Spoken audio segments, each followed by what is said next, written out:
Governor Mark Dayton's office says an announcement on who he will nominate to replace Senator Al Franken won't come until tomorrow at the earliest. Meanwhile, the fallout from Franken's announced resignation continues. Nearly 70,000 people have signed a change.org petition supporting Franken and urging him to stay in the Senate.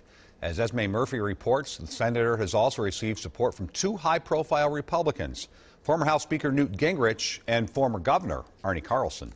Appearing on Fox News, former House Speaker Newt Gingrich says Senator Franken should not be leaving the Senate. He's never faced his accusers. He's never had due process. He's never had an opportunity to clear his name. Former Minnesota Governor Arnie Carlson agrees. That seat belongs to Minnesotans. The way people are talking in Washington is that somehow it belongs to them. It does not.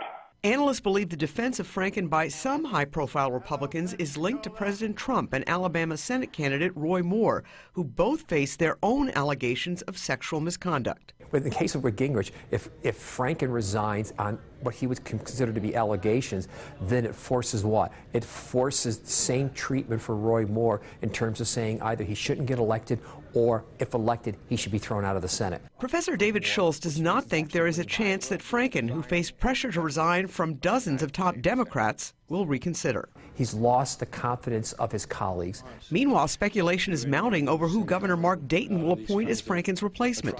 Dayton is widely expected to pick a woman, and among the top names circulating are Lieutenant Governor Tina Smith, State Auditor Rebecca Otto, Attorney General Lori Swanson, State Representative Melissa Hortman, and State Senator Melissa Franzen. Franzen, for one, says she'd like the job.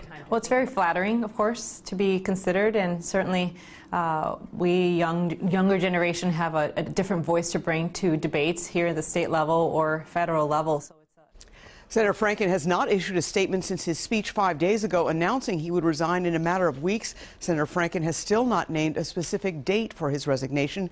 As for that controversial Senate race in Alabama featuring Roy Moore and Doug Jones, that election is tomorrow.